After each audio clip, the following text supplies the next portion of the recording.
Welcome to the Wayne Bennett Podcast, celebrating West Virginia's people, places, and the culture of Southern Appalachia. Now here's your host, Wayne Bennett.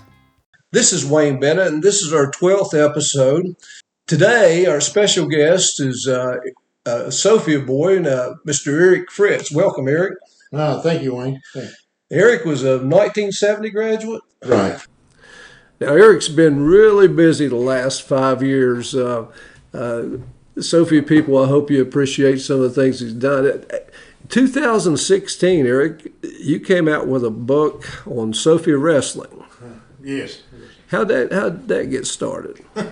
Actually, from you. Oh, really?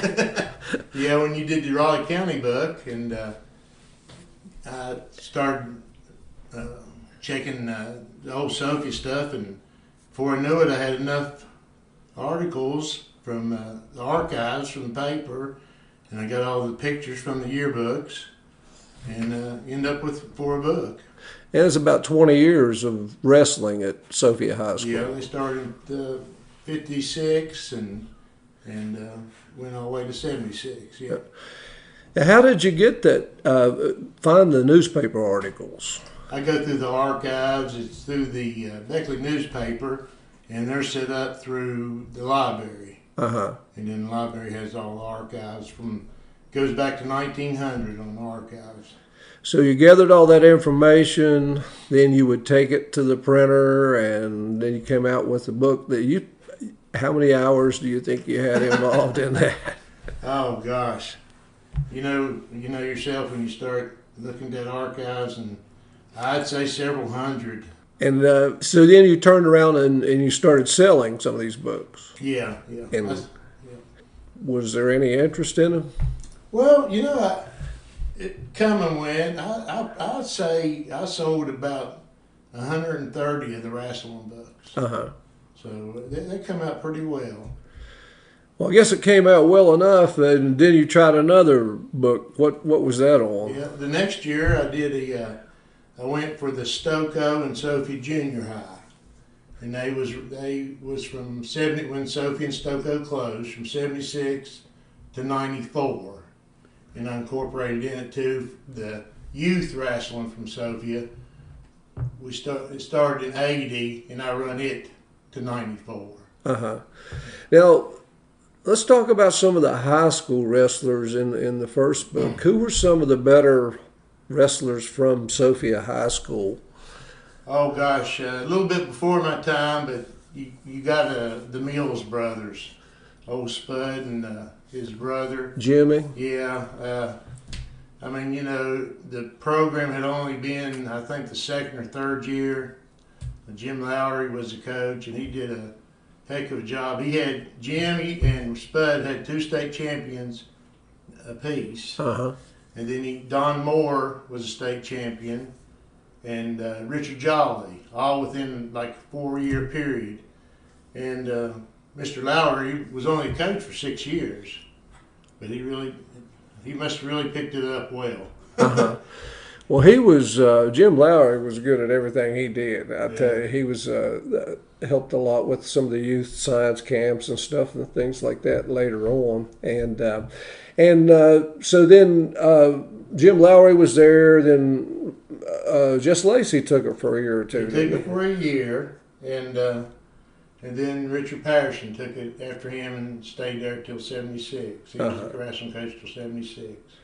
And then when they consolidated with Stokoe, they made Independence High School, and Frank Rakes was the first coach at Independence, right? Yeah. And what about the youth wrestling? Who was, you talked about that, how did that Sophia get started there with the youth wrestling? Well, 1980, Jim Bowman approached me. He'd been his boys was wrestling with the Crab Orchard youth team. Uh-huh. He wanted to start one. He approached me during the football season, and myself and Jim and Wayne Westmoreland started the program in 1980. Uh-huh.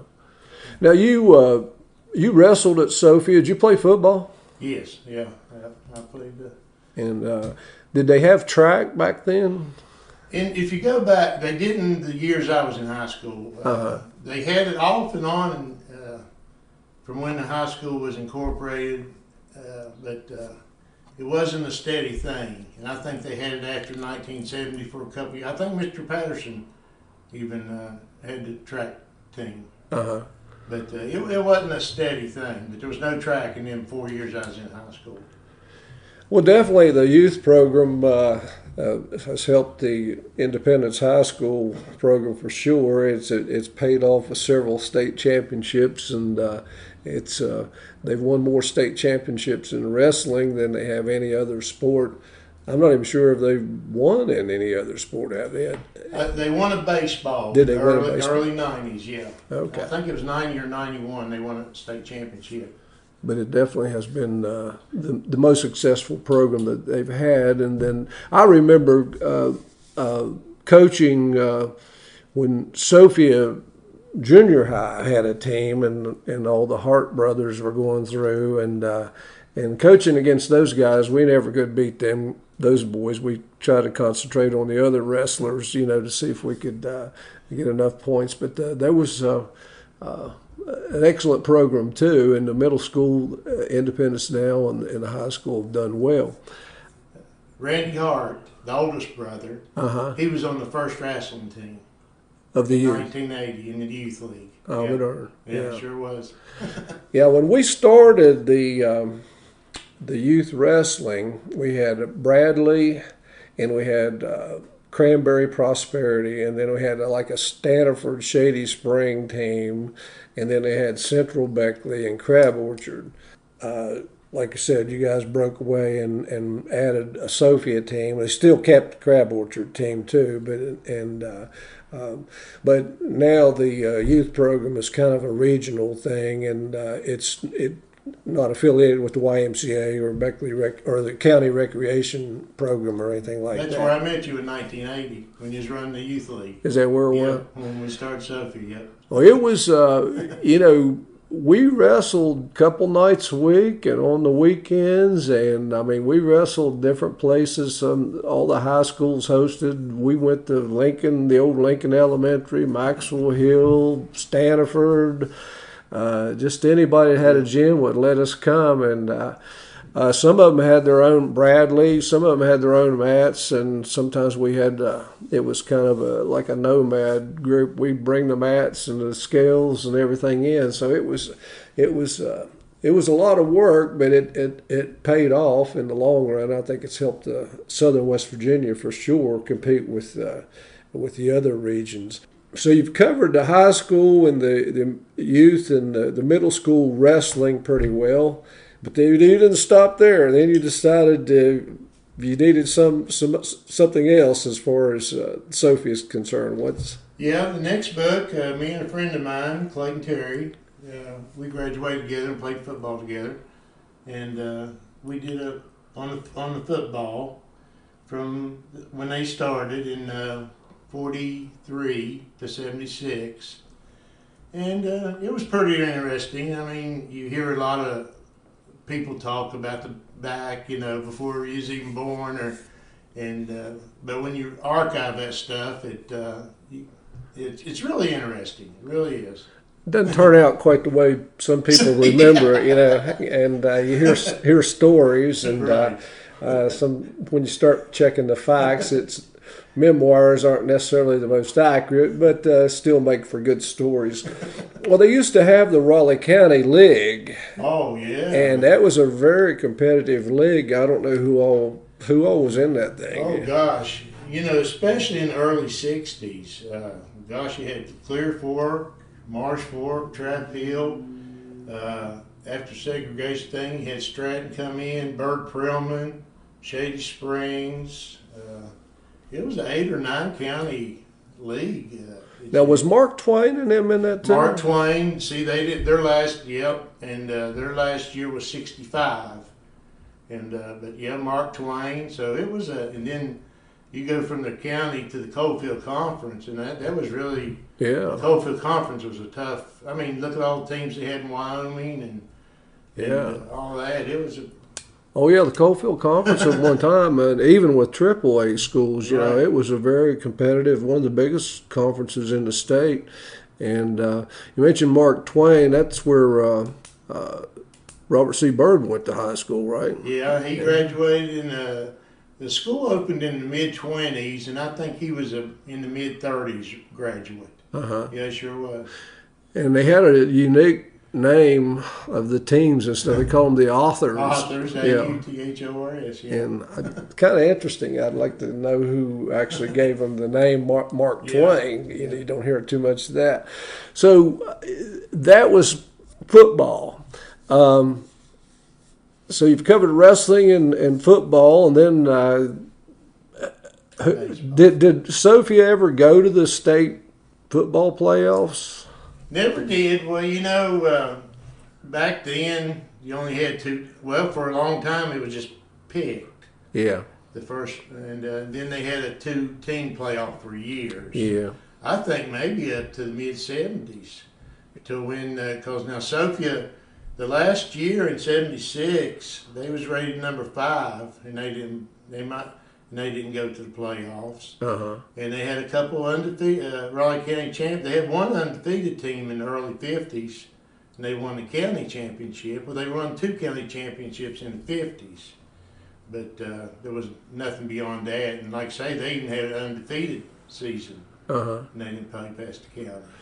Yeah, it was. I don't know exactly how they picked some of those. They were. You had a Class A and a Class B, and I guess that depended on the size of the high school. And I know that even as late as '59 and '60, Woodrow Wilson played Mount Hope. And Mullins, and there was some.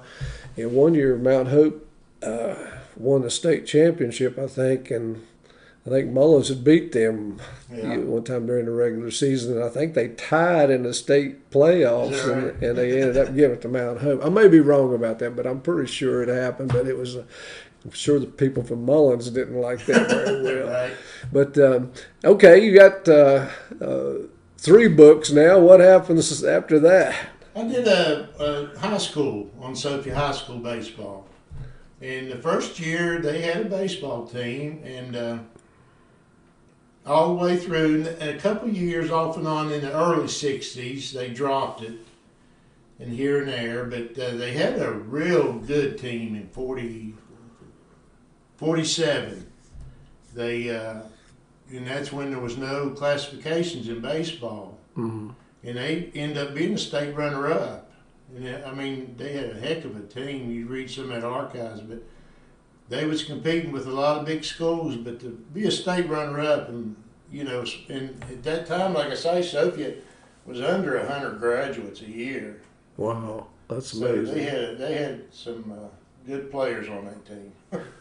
Well, I know when I was in high school, they had, and Beckley and Sophia was in the same sections or region, and Beckley actually had a pretty good ball club that year with Albert Hughes and Steve Licklider and guys like that.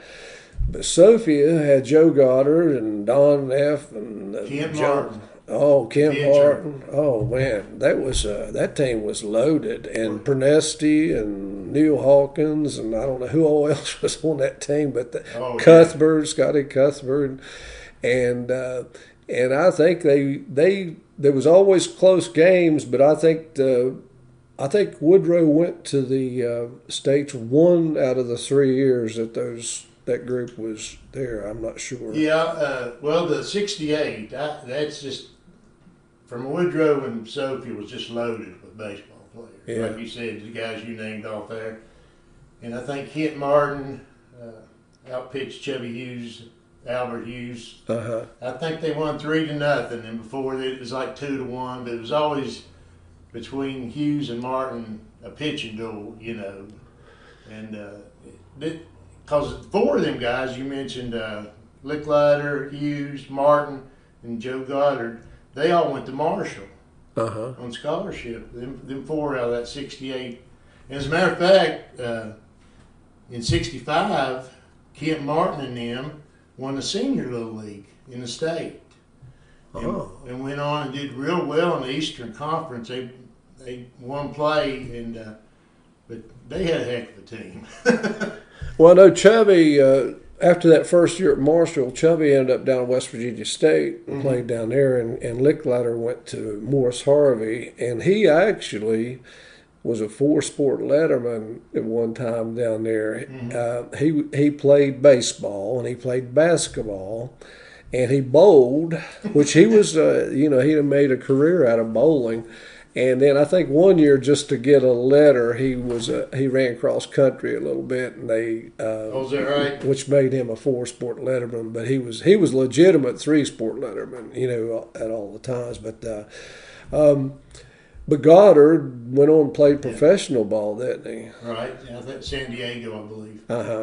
And of course, he's been around baseball all of his life, helping coach and everything. And they actually got a field named after him. No, it's the Independence. Yeah, he was independent. He just retired a few years ago. When I think he took that when they opened up Independence. I think he's helping with West Virginia Tech now. Yeah, and with the minors, I think also. He would help with the minors quite a bit too. But I'm going to put you on the spot. Who you think the best overall athlete that came out of Sophia in the 60s? In the 60s? I'll tell you, when I went to high school, from 67 to 7, one of them would have to be Jim Stone. I thought you might say that. Yeah, he was Albert Veneri Award winner. That year, that was the only year they went to the state. They lost in the finals to Warwood in the state finals in the basketball. He was, and he was fullback and they had a heck of they won the county championship that year in football. But well, he played football, basketball, and that was it. Yeah, but heck of a player. Yeah, I remember they used to have the county tournament over at the Armory, and I didn't know too many of the guys, but I'd go over and watch because they had one game right after another, and I'd go over and watch some of them games just to see what some of the athletes and were. That was the last year Stratton had a team, and Sophia beat them in overtime. Stratton could have went just as easy as Sophia. Wow. And heck of some ball games. I wonder if that was the year when Isaiah Bailey. I think he might have been a year or two ahead of that. He went on to California and played. Yeah. Yeah, I think he was about a year or two ahead of that. Yeah. And he ended up transferring back to WVU. They thought he was going to be the answer to the prayers. He could jump out of the gym, right. And he was a good ball player, but they needed a little bit more than him. After the another thing too, after high school, I think some of the Woodrow players and the Sophia players combined and played American Legion ball. Didn't they go? Yeah, I'm not sure on that about the, but I'm thinking that, oh gosh, what a team. That 68, but like I say. Yeah, I'm pretty sure they won the state championship, and they went to New Jersey or somewhere and played a couple of games up there, but after you did that book, then you did another one, didn't you? And this one was I did one on the Sophia Little League. Sophia Little League. Yeah, and again, it started in '58. The Sophia Little League did, and they had and that goes back to that bunch from that won the state title in '65 back to '62. They didn't go to state, but they was right. I think they made it to the region finals. But on that team they had all them Sophia guys plus Chubby Hughes played his little league with Sophia. So they had Kent Martin and Chubby Hughes on the same team, and they did pretty well. There was guys sitting on a bench. When you have a team like that, could have started anywhere else, You just wonder about the team that beat them. What right. They had. But it's highly, back then people don't realize now how many teams and how competitive. Oh yeah. Like Sophie got down there and they was playing all AAA teams in '68, and they went to the semifinals, and it was just loaded with, AAA teams down there in Canoga Valleys. Where they had it down at Wapaw Park, And you had to. You run out of pitching too sometimes. You might have that one ace, but if you don't have two aces, it's kind of hard to. The backup to Kent was a fellow named Donnie Gibson. He was the second pitcher. But like a fellow told me, Gary Kennedy, he was on the '68 team. He says, "You can only ride that Kent Martin's arm so long." And so you did on the Little League baseball. And how many teams was in that Little League? Do you remember? They averaged at Sophia at the time anywhere when they started from 6, and I think they even got up to 12 at one time. Wow, that's great. And, now they're down to about 1 or 2. And they play up at the Affinity right, field now. Yeah, they moved. They opened that field down there at Glen White. Big founder was a feller named Albert Veneri. That's who the ball field was named after and all. He was a big. Yeah, you can't talk about the sports in Sophia unless you mention Albert Veneri or Charles Moody. You got to mention him. I mean, he was helped with a lot of the fundraising. Oh gosh, he umpired way up. Umpired forever, and he was a funny character. Was that all your books that you did total? Yeah, that's 5. I did 5, and I've been researching archiving basketball for probably about a year now. You try to get every article for every game. It takes a while. It takes almost close to 100 hours per year. Just if you go back and forth, but it takes a while. And it gets a little expensive too when you're with printing. Now you got something else going on just as big. You guys are doing tell us about Soap Creek School. What's going on up there? Oh, okay. The town of Sophia acquired Soap Creek School, and I went down and asked if we could have 2 rooms or some rooms up there. And the mayor, Danny Barr, and the council of Sophia give us 2 rooms up Soap Creek. Mm-hmm. And myself and Clayton Terry and Jimmy Hughes and Richard Lilly, we've been working on it for, about 1.5 years, 2 years now. And just putting Sophia stuff in there, jackets, anything to do with the high school.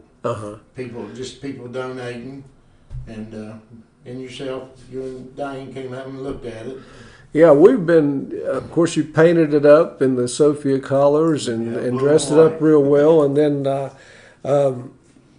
you've got jackets, sweaters, all types of memorabilia. I mean, you're making a museum type thing from. Yeah, and we're hoping we'll get more. We got a few trophies, but we're hoping that once this COVID thing, we were supposed to have our 3-year reunion this year, and naturally that got canceled. But we're hoping when people come in and see it, that they'll donate, or bring stuff in, and come to the reunion and leave it up there. We've got some new cases now that people have donated, some old jewelry cases and stuff like that, and we made a trophy case, and so I'm pretty proud of it. Well, how do people get a hold of you if they want to donate something, or what would be the best method to reach you? They can call me. I'll give you my number. It's 304-894-4967. 894-4967. Okay. And you've got. Are you, after you get everything, get it full, are you going to open it up on a regular basis, or are you going to, have you got any plans for something like that? Yeah, I do. Me and my friend Richard Lilly wants helping us. We was talking about that the other day, and I hope to set up a day and have permanent hours, But I hope that's what I hope to do, and just so everybody kind of get used to once a week, I will be there. Or like I say, anytime anybody now wants to go up there and look, I'll go up there and open it for them. If they want to donate or if they just want to come, I'd be glad to show them. Good. Now you Memorial Day weekend. What you got going on there? Tell us what we got in Sophia and what's there now in the town. This is downtown Sophia. Yeah, a year or two ago, me and a friend of mine was talking, John Collins and Roger Butterworth, and I wanted to get a memorial down there. There's a Korean memorial down there now in downtown Sophia. Mm-hmm. It's right before you cut the Stotesbury McAlpin Road, right downtown. And I wanted to get the guys that got killed in action that went to Sophia High School and Sophia Junior High. I wanted to make a memorial and get their names on it. And we started raising money, and just from private people, and we matched what was down there. I think it's really nice. And we had 7 people on there. There's 1 Korea, 5 Vietnam, and 1 Afghanistan. And these are people that are from Sophia, the Sophia area that went to Sophia High School, and the last feller, Jeff Taylor, he went to the junior high there. He got killed in Afghanistan. Who are the people that are being honored? The fellers that's on there are James McClure, class of 49. He got killed in Korea. Hugh Akert, class of 55, got killed in Vietnam. Richard Bryant, class of 65, Vietnam. Jackie Boland, class of 65, Vietnam. Bernard McKinney, class of 55, Vietnam. And Bobby Arms, class of 64, Vietnam. And as I mentioned, Jeff Taylor, he graduated from Independence, but he went to Sophia Junior High. He got killed in Afghanistan. And you're planning on some type of dedication on Memorial Day weekend? What is the date? Do you remember that? Yeah, Memorial Day weekend on Saturday, May the 29th at 10 o'clock, right there at the monument in downtown Sophia. We're going to have a memorial. And after that, I'm going to open up the museum up at Soap Creek. And people can go from the memorial up to Soap Creek if they want to look around and whatever. What's going to take place at the memorial ceremony? What? Well, we'll just, like I said, a friend of mine, John Collins, that I went to school with, he's fixing up the brochures, and he'll recognize, and hopefully we're trying to get a hold of anybody, family members.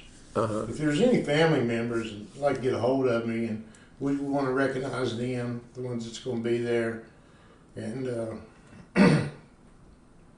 and we'll have a couple songs, and John will speak, and we'll play taps, and just have a little ceremony there. And then they will be able to go to the museum that you have. And that's why you guys have been working so hard to get things ready. Well, that sounds great. More people, Sophia needs more people like Eric Fritz and all the work you guys are doing, and it's really a plus. And this, I've enjoyed talking to you. The time flies when you get going. We've got more to talk about too, so can I get you back sometime? Oh, anytime, Wayne. And give us that phone number again in case somebody wants to reach you. And it's 304-894-4967. We thank you for being here. You can also reach me at email, awbennett50, that's 50, @gmail.com, and we'll get you hooked up there. And until next time, remember, if you're not dead yet, you're not done yet. And see you next week. God bless you.